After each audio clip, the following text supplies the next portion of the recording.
Hello and welcome to The Curator on Monocle Radio with me, Fernando Augusto Pacheco.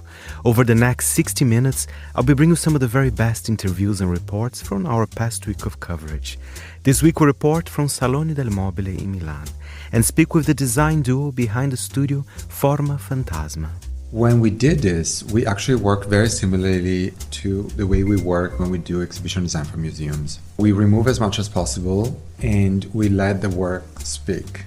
Plus, we visit Interpets in Japan, the pet industry's biggest annual events for products and services.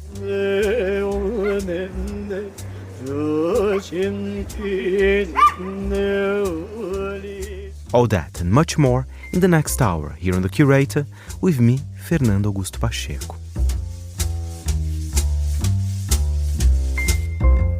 And we start the show in Milan. Of course, our design team was there this week for Salone del Mobile. And among the highlights of the many interviews they did was a chat with Andrea Trimarchi and Simone Faresin, the duo behind the research-based design studio Forma Fantasma.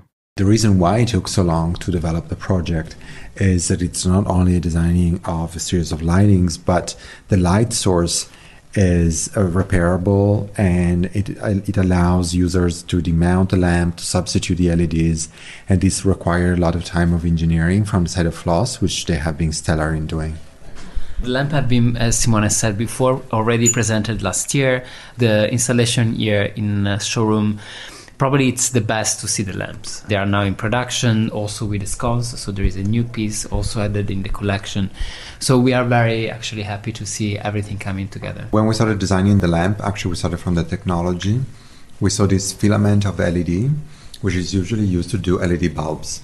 Generally it's very short and relatively inexpensive, but we wanted to have it extremely long so that we could design these extremely thin light sources. And when we started working with that, of course we had to protect it. So we started thinking to use glass, obviously, in a way. And we started looking at Art Deco's lightings, and it came almost naturally to design these hexagonal elements that can be composed together in different configurations. What we like about it is in the process of development, the pieces became somehow references, archetypical elements that people knows already. Hence, for instance, the Art Deco references in the pieces. And we think this is quite useful because when you look at the pieces, they don't look as anything you know in terms of light source. So the combination of familiar and unfamiliar, I think it's very important in the objects. You've made these lamps and now they're available to purchase. How do you hope to see them in use? Like, where do you picture them? Well, the collection is quite diverse. So it goes from a smaller object like the table lamp to a chandelier with 5 modules. So it's quite grand. And I have to say we have it in our homes and studios. And it goes from like an office space to a house. So we personally think it can go in whatever kind of environment. Personally, thinking about specifically to objects like the chandelier, I think it would be, of course, better for halls of hotels or airport, especially because of the dimension. It's not that we designed it with this in mind, but I think, for instance, it would really work for interior decorators. Even if you're doing, for instance, a very commercial environment, if you want to sort of give it a character and push it up, I think these lamps can really help. Because of different configurations, they can really help characterize the space without the need of making a lot of value investments in the space. Yeah, they're quite statement, but they're also very lightweight. And you're also doing an installation at the Rofiera with Floss in collaboration with Nicola Terraneo. How was it to collaborate with someone with a different medium? Well, it's interesting because we worked with Nicolo on a different project last year. For an exhibition that we did in the National Gallery of Oslo. I mean, it was part of a bigger group of directors and filmmakers. And we loved it already at that time. But when we got the commission from Floss to design the booth and also the video installation, we thought immediately about him, especially for some movie that he did last year for some other brands. It was actually very smooth. And think about it, we also did it in a quite short time. And it has been amazing. So in 2 weeks, he went to practically 7 different studios all around the world and shot this fantastic series of movies. Yes, the idea we had about how to represent the works of designers came from a conversation with Piero Gandini, and he was talking to us about how he doesn't like when he sees these very formal interviews of designers where designers sit down and they clearly reconstruct the process of designing. And I had to laugh because he's actually right. Very often when we sit down and we describe the work we do, it seems so linear and perfect, and it's not. It's messy, it's complicated, it's made of different layers. And so when we started talking about the filmmaking of this movie dedicated to the designers, we started thinking that it should be fragmented, that it shouldn't be so linear. And so it came the idea of using multiple screens and also to include in the filming not only the final product, but also references of the world of the designers, also things that might seem incongruous with the product, but it could somehow say something more about the process. There's also been filming in Brescia where the production takes place, but everything is very, I think, more similar to how the process of thinking and developing a product is. It's messy and dirty and raw. So in a way, the videos are a bit like that. I mean, they're also shot with a not digital camera, so they are like in film.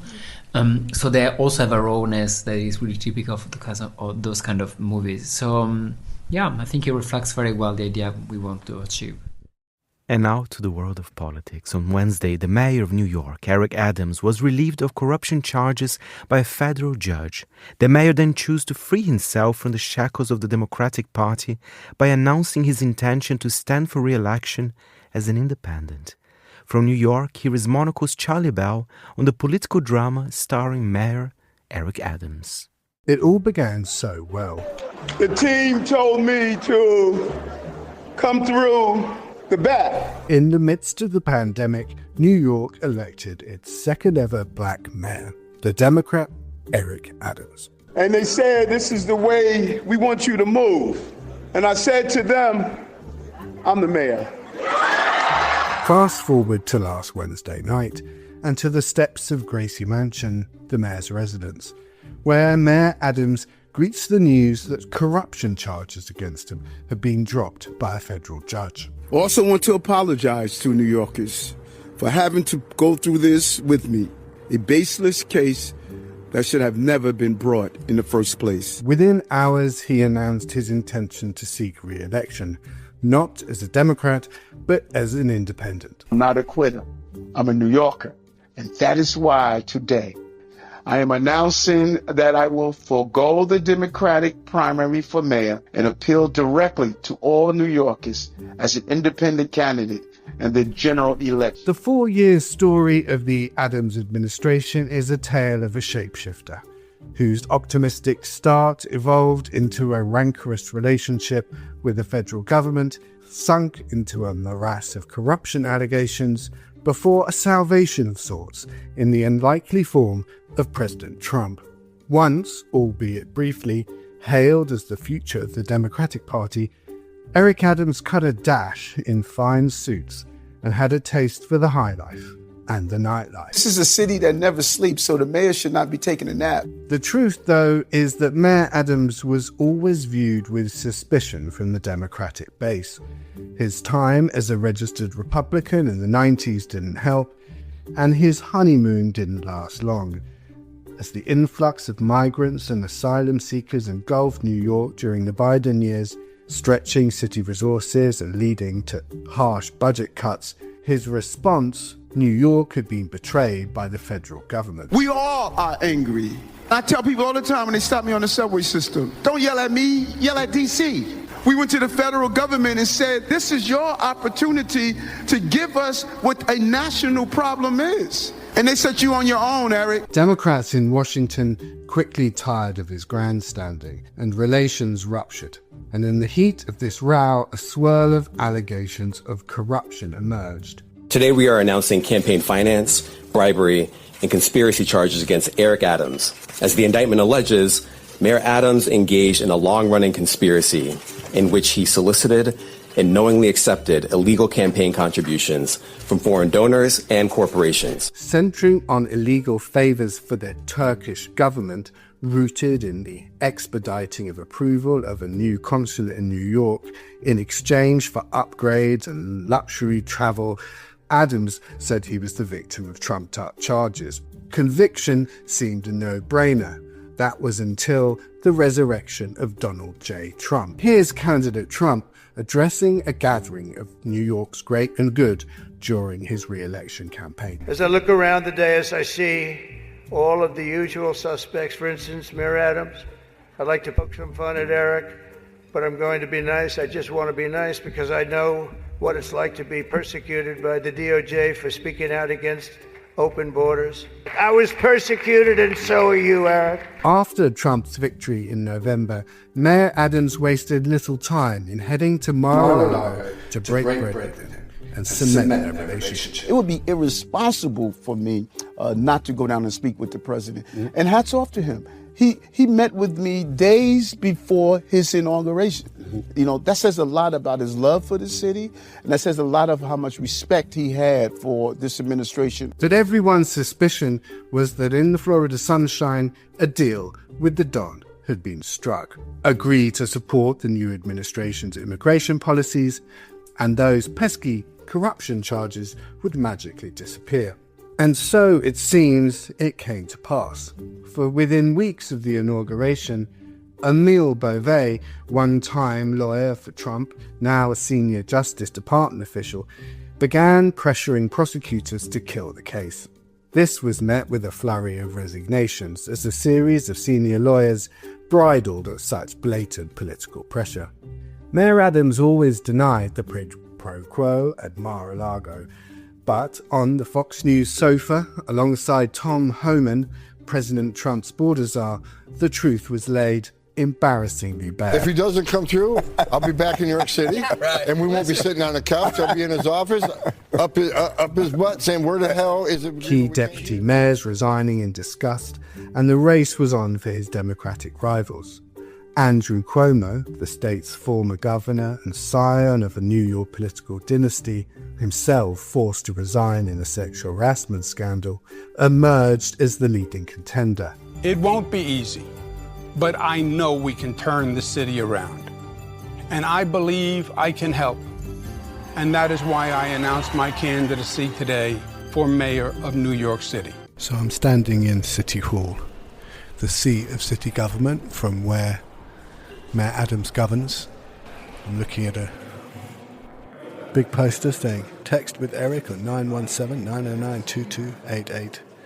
An example of his outreach to the public, a public who seem to have had enough of him. So I'm here with Chris Banks, and you are a councilman. Yes, for the 42nd Council District. How do you feel about the mayor's announcement yesterday that he's going to run as an independent? Very interesting. I know the mayor was a Republican back in the days, and I know he changed his registration over to actually run in the Democratic primary to become a Democrat. So it's a very interesting move. He's now turning his back on a host of Democrats who had supported him at one time. Sounds obviously it may be strategic, but it's definitely an interesting move by an interested mayor.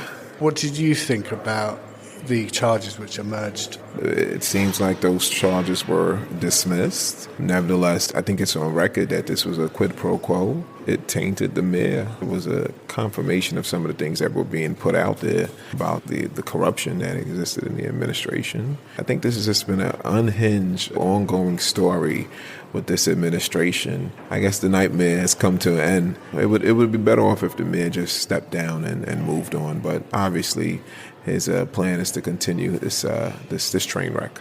And just from the point of view of your constituents, how did all of this play out with them? What were you hearing when you were going around your district? They were frustrated, disappointed with what was going on with the mayor. It added on to the traumas that they're facing with the redundancies in the economy, the circus that's going on in D.C. My constituents want some type of rest, some type of ease, but it doesn't seem like we're going to get that. You are listening to The Curator. We are back. And now, this time, I'm actually in this next item. Together with my colleague Laura Kramer, we were talking about the grand finale of the amazing White Lotus Season 3. And we explained why the series is indeed worth the hype. I cried no less than 3 times during the finale. I thought it was very satisfying. I thought it really captured what the whole series was about this year. So this is a good sad, a good distraught we're talking. It was a satisfying sad, I think. It was an exploration of pain. And here we go, first spoiler, Rick and Chelsea both die. And the double death. The whole premise was that Rick's whole life, he built up this idea in his head that it was ruined and he had pain in his life due to the fact that a man murdered his father. And in the end, he murdered his own father. And it showed that he was actually the catalyst of this pain in his own life. It was about religion and spirituality and these ideas. And so I thought because of that, it was very satisfying in a way because it was exactly what the show was about. Fernando, it does seem like when one looks online that it's gone a little back and forth. There's been sort of positive and negative reviews. You kind of either love it or you hate it, almost feels like in this finale. Where do you stand? Well, I disagree with both of them because I think it's as good. It was just fine. It was great, but I think it's as good as season 1 and 2. And I think people need to understand that they were in a different place, and I think that's what Mike White wants to show. What happens in Thailand doesn't necessarily will happen in Italy or in Hawaii for that matter. And I think Laura will agree with me what I'm going to say here. I think The White Lotus is a series that you have to savor it. It's not necessarily, I mean, I have to be honest, it's been a slower season than the first 2 seasons, but that it doesn't matter. It's about the dialogue. And I also think it's quite reductive to call The White Lotus simply a satire of the super rich. I think actually can be quite relatable. In fact, my favorite characters were the group of 3 female friends. I mean, they were bitching all the time. It was quite, I didn't know which direction would go, but I think it ended beautifully. I think Laura was crying. I think that was the moment that actually made me feel very emotional when one of the friends said, "I'm happy to be here on the table." It was quite deep. Did you cry, Faye? Come on, you can. We're all friends here. I had tears in my eyes, but I think I was tears of joy that good TV still exists. This is very important because it's going to leave a gap on my TV schedule. That is a very philosophical answer, Laura. TV still exists. What will we do without White Lotus? It has to come back. Well, it is coming back. That's the great news. Season 4 has already been greenlit, and hopefully it's not going to be as long of a wait in between the last one because we did have the writer's strike that took up a lot of the time for season 3 to come out so late. So we're expecting season 4 around 2026, sometime maybe early 2027. But hopefully it won't be as long. We don't know who's going to be in it yet, but of course people are speculating, especially to where it's going to be held. Now, Mike White, the creator of the series, says he doesn't want to go to every continent. And I'm wondering if maybe we'll be exploring Africa on the next one because a lot of the series have been filmed in 4-season resorts, and I was looking at the 4 seasons. They've got 5 properties in Africa that potentially we could go to. I think somewhere Serengeti would be cool. Maybe some animals, some sexy leopards, something happening. I can see that totally in my head. I think Africa would be such a good one. And let's be honest, in Africa you have these amazing resorts, extremely luxurious. It would attract a certain clientele as well. I would go for Japan as well as a second option. I think Kyoto could be good. They have a 4 season in there. Many options there. And in terms of the format, Laura, is there anything you think they should change when it comes to a 4th season? Slower, faster? Where do they go from here? How do they stay innovative and keep people watching? Well, I think it's really going to depend on the location, first of all, and who the characters we're going to see. I don't know if we're going to see Greg Gary come back again. We've had him in every single series so far. We'll see if he's going to come in the 4th one.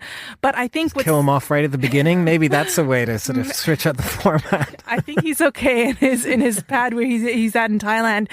But I think it's so interesting. It's this return to not just the series you have to watch weekly, but you have to watch it almost live because because you don't want spoilers the next day, which has happened to all of us, myself included, with the finale.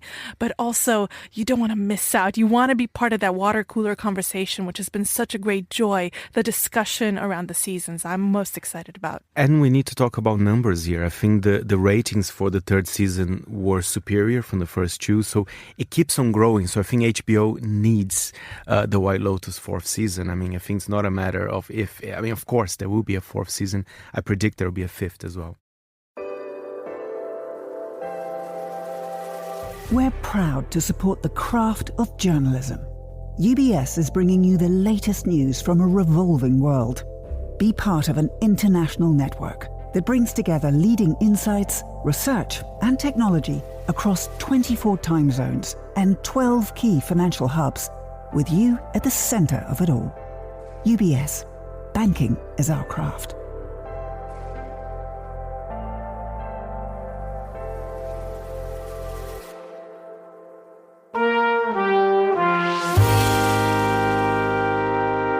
And we're back to New York now. This time we look at a slice of history this week in the shape of Lily's Baked Goods, which has been serving New Yorkers for nearly 40 years. It's the story of Alvin Lee Smalls, known as Lily, and the changing face of the iconic Harlem neighborhood. Lily joins Charlie Bell to speak about his life's work. My name is Alvin Lee Smalls from South Carolina. The name Lily is my nickname. My real name is Alvin Lee, so they just call me Lily. I'm from a family of 11, 6 sisters and 5 brothers, 11. I work at Myrtle Beach as a short order cook, but never baking. I started my baking career in New York. I came in New York in 1962. I got on the bus in 1962 with a shoebox with a bologna sandwich, potato chip, and a Pepsi Cola. I came in, I didn't know nothing about New York, first time out of the state. But during that time, all my brothers work at New York Hospital. And had a job for me, and like I said, I started peeling onion.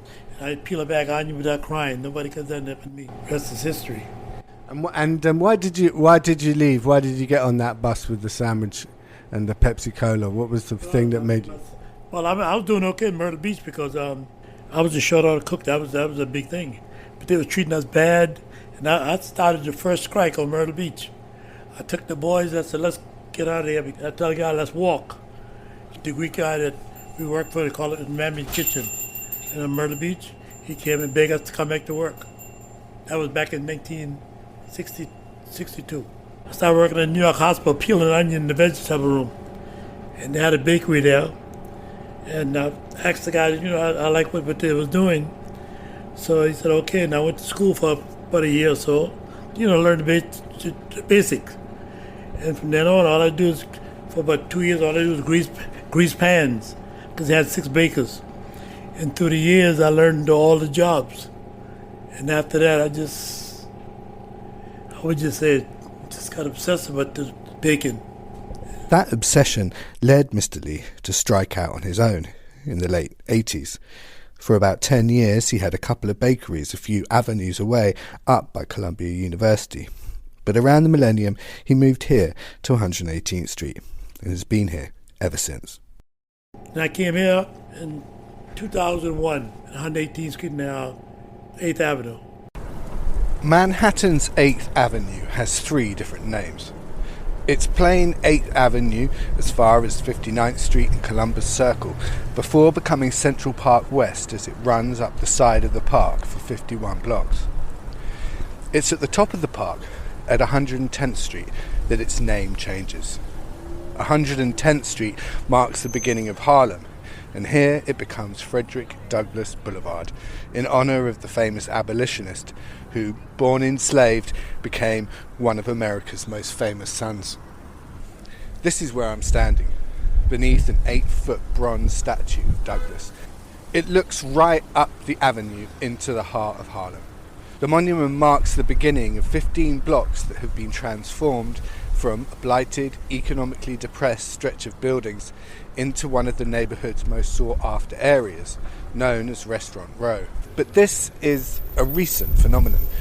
It wasn't so long ago that this area was synonymous with urban strife, as Bobby Womack's 1972 song Across 110th Street makes only too clear.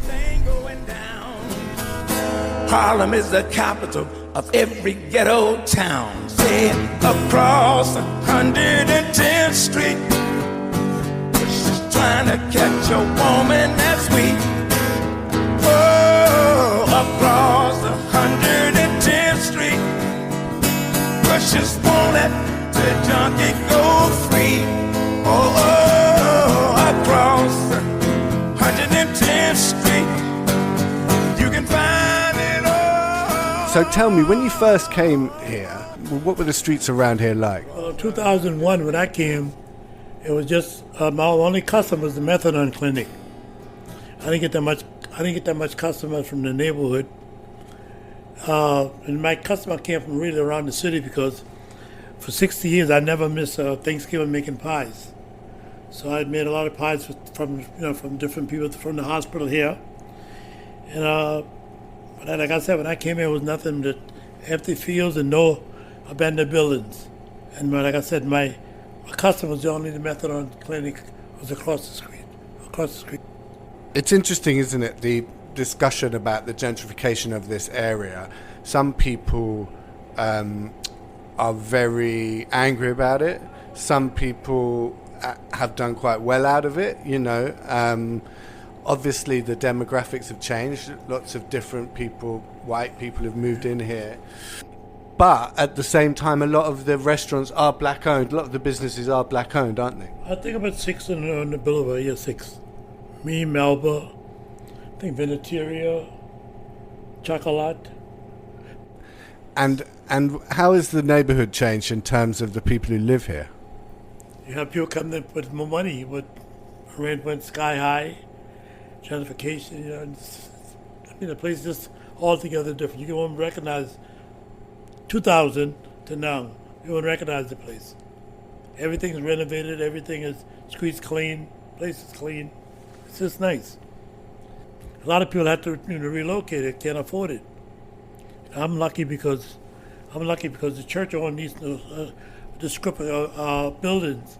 So my rent, so it was like okay in the beginning, but sooner or later, all the rent is getting sky high.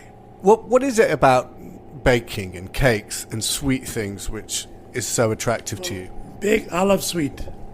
Baking is an art. It's not like cooking. You get yourself some yeast and some water and flour and a little sugar. You can create things. Like I experiment with things for the last 30 years. If you got about 7 good recipes, you can put all of them together and make another item.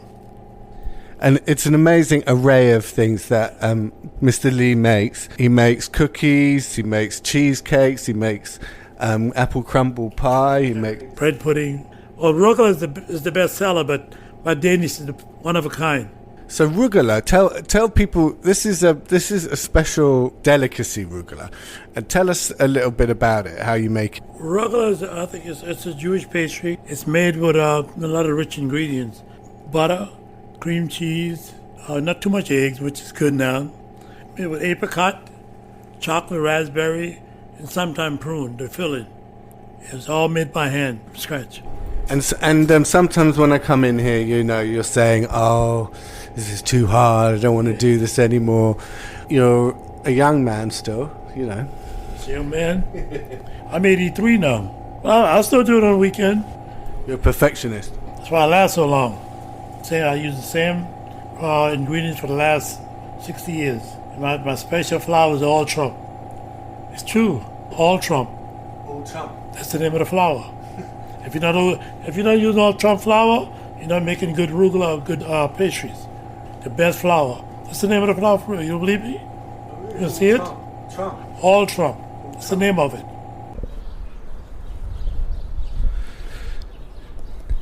It's a couple of days later, a sunny Saturday morning, and I'm coming back to Lily's on the promise of his famous Danishes, which he said he was making at the weekend. Hi. I came for the Danishes. Peach, apple, and Russian coffee cake. Peach, apple, and Russian coffee. Russian coffee cake. A babka. Wow. I'm gonna get an apple Danish. Yeah, that looks delicious. Can't beat the Danish, man. can't eat any of it. Okay. Now for the moment of truth. I'm just going to get the apple Danish out of the bag.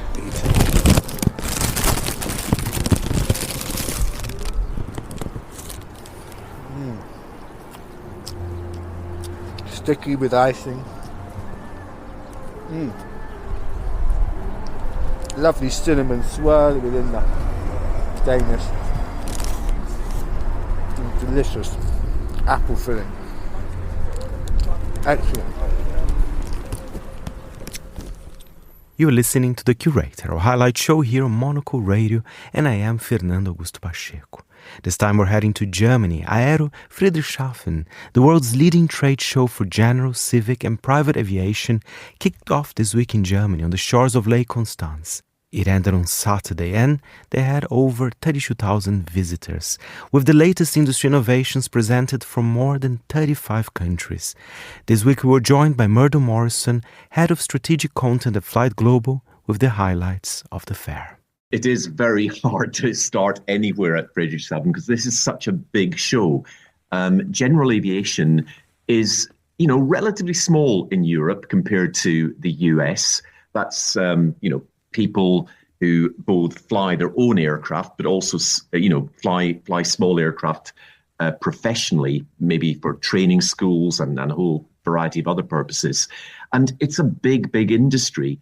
And here at the show, at the very impressive Messe or exhibition center at Friedrichshafen, there's really everyone from the giants of business aviation, Gulfstream, Bombardier, Dassault, right down to companies that, I've not really even heard of, and I've been writing about aviation for a very, very long time. So almost, companies making planes in their garage.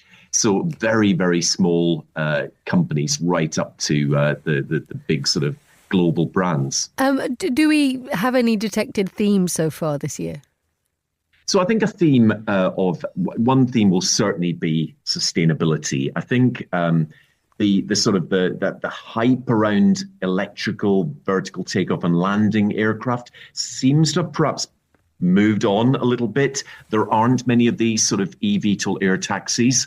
I think that sector is struggling a little bit for funding at the moment, but we're seeing a lot of innovation elsewhere. So a lot of talk about electric engines on small fixed wing aircraft, hydrogen propulsion.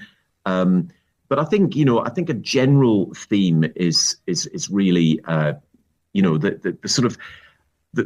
the importance of aviation and the importance of being able to fly and the importance of aviation, small private aviation, as a way of connecting Europe and allowing people that flexibility and that time saving to go about their business or indeed pleasure in a sort of much quicker and more efficient way than driving or taking land transport. And which is a sort of a fight back against the general narrative that's been pushing here in Europe, which is very much looking forward to trying to encourage land-based travel and train travel. Is there a sense that any of that is threatening aviation, or is it just pushing on?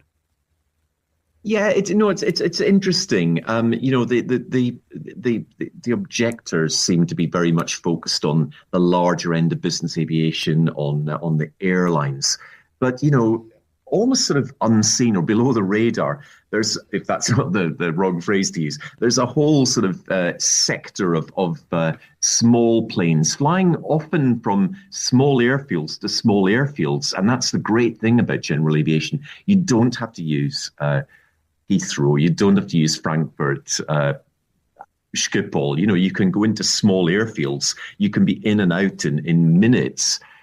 So it's just that sort of flexibility that is the great thing about general aviation and why people love it. But people also love just flying for pleasure, just on small aircraft that are, to be honest, are pretty environmental. These are not gas guzzlers. These are aircraft that fly on very, very little fuel. And I think it's just, this event is all about the pleasure of flying as well as the its sort of contribution to business and society. How much is the issue of fuel and the nature of how we fly our planes a thing in Friedrichshafen? I mean, when you just talked about the pleasure of flying, it's undeniable. But you will inevitably get questions about the role of hydrogen, what kind of batteries. And every time you get on a plane, you always ask yourself, how are we going to be doing this in 30, 40 years' time? No, exactly. And we talked about themes earlier, and obviously electric power, battery power, hydrogen is a huge theme. Lots of startups and lots of, some of the big companies as well, very much sort of investing in this and talking about this. Sustainable aviation fuel is another big thing. So some of the oil companies are here, BP and so on, talking about what they are doing with SAF, sustainable aviation fuel, and how they're promoting that and making that available to the general aviation sector at smaller airports. Still a long way to go with that. Even at the top end of the sort of with the airlines, SAF is only just scraping the sides at the moment. But there is a lot of talk about how the need to make SAF much more available to the general aviation market as well as airlines. And talking about another fair, and this one I'm actually very jealous of our Tokyo Bureau Chief Fiona Wilson. She was visiting Interpets, the pet industry's biggest annual event for products and services that took place in Japan over last weekend. She sent us this report. Pets in Asia Pacific are already living better lives than many humans. One of the industry's leading trade shows, Interpets Asia Pacific, was held at Tokyo Big Sight over the weekend. The pet-related market in the Asia-Pacific region is growing rapidly. Last year, Japan's pet care market alone was valued at around 11.76 billion euros, a 21% increase since 2019.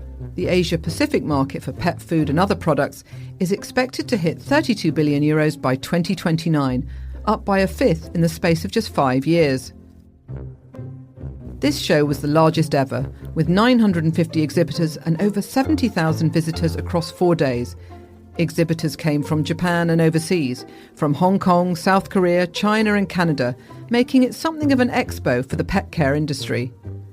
Canadian pet food company Harrow shared their impressions of Interpets. The whole Canada pavilion, we organized that so that we could meet importers or distributors in Japan. So it's a trade mission from Canada. We're a few companies together, and the goal is to learn about the market and meet with distributors.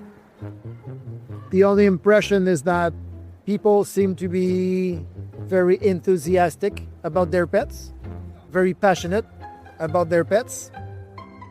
The exhibition's theme was enriched living for people and pets. From pet food made with local Japanese ingredients and organic food that both dogs and humans can enjoy, to pet fashion brands, travel goods and the latest technology in dog toilets, it had everything. There was even a booth from Jikein Temple in Tokyo offering prayers for pet health.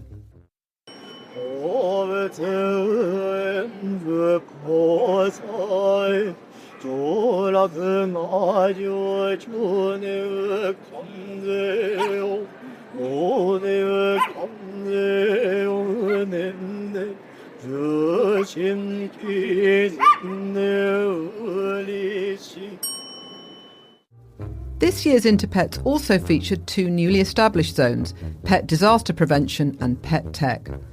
The Pet Disaster Prevention area showcased useful items for evacuating with pets during disasters and offered hands-on evacuation experiences with pets.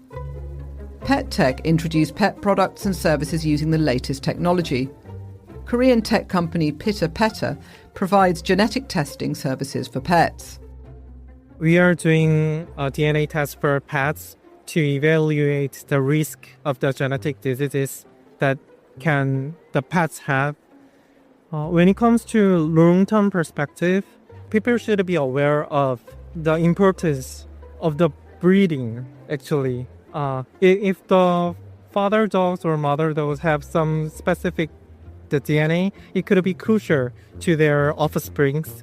So in terms of a long-term perspective, I expect more healthy life of the pets in the future when they are doing a DNA test.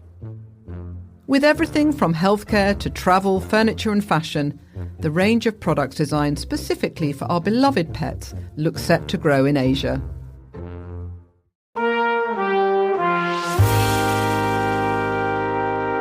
We're back with the curator. As Israeli strikes into Gaza continue after a collapsed ceasefire, anti-war voices within the country are increasingly struggling to be heard. Reporting from the Delphi Economic Forum, our contributing editor Andrew Muller caught up with a prominent liberal voice in the country, Haaretz columnist Gideon Levy. Andrew started by asking him whether Israel has been irreversibly changed by the last 18 months. It's really a shift in Israeli society and in Israel policy. Because this war, what it had done to us Israelis, not to speak about the people of Gaza, it broke out all the demons and legitimized many things.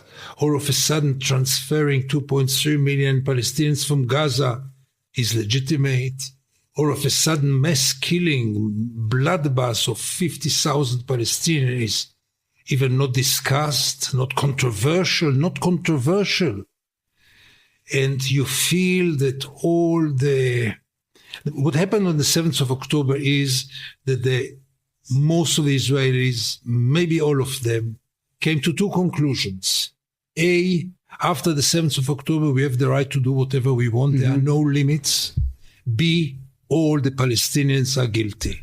There are no innocent Palestinians. I was struck by a line in a recent piece you wrote for Haaretz, and you made a comparison with what is happening now versus the Kfar Kana massacre in 1996, when the IDF hit a UN refugee camp in Lebanon and killed about 102 people. And you note that at the time, and this is nearly 30 years ago, that caused absolute uproar in Israel, whereas, of course, now another 102 deaths barely makes the news. And what you wrote was Israel's conscience has melted away. But do you think that has happened just in the last 18 months, or was there a process underway already? Nothing started on the 7th of October. The 7th of October intensified things and legitimized things.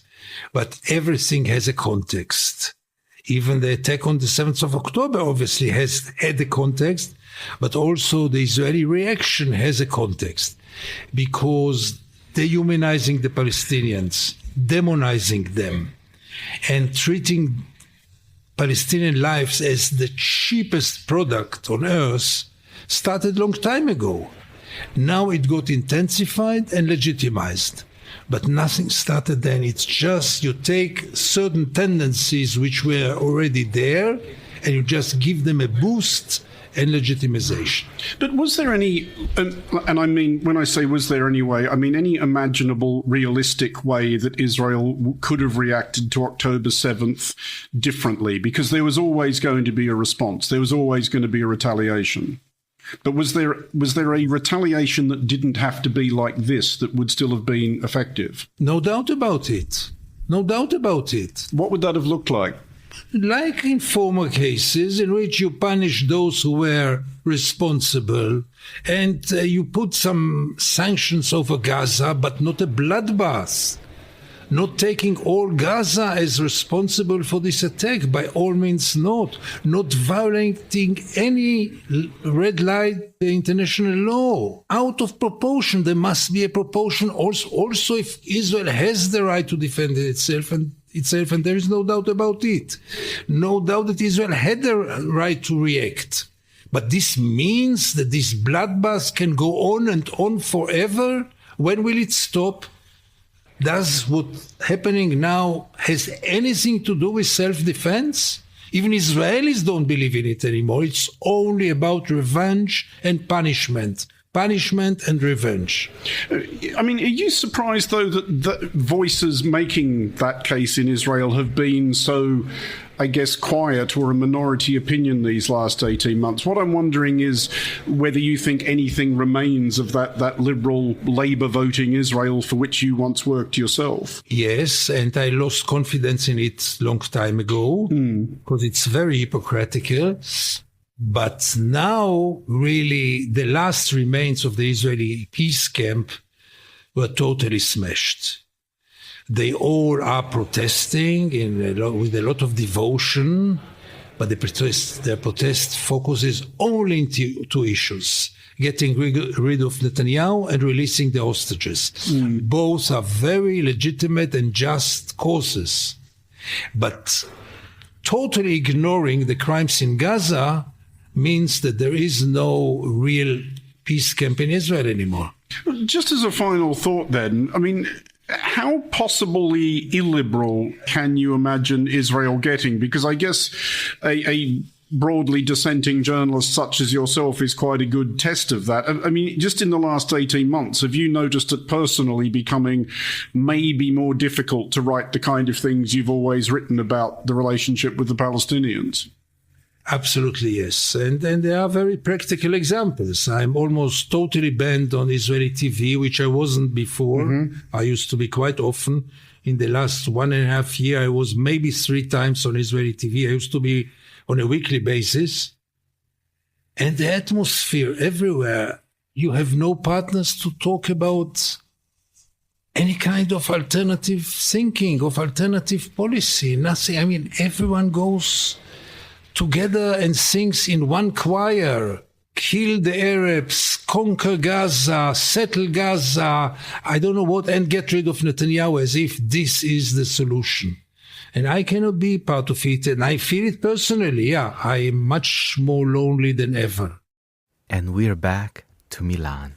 At Milan Design Week, Argentine digital designer 6&5, or Ezequiel Pini, discussed his move into the material realm via collaboration with the Italian furniture brand Poltrona Frau. For me, in this special case, I wanted to capture different moments of the nature itself, that the nature is by default unique, ephemeral. We see moments that they are not repetitive anymore. Even the shape of the leaves are always different and they don't repeat itself as we are as humans.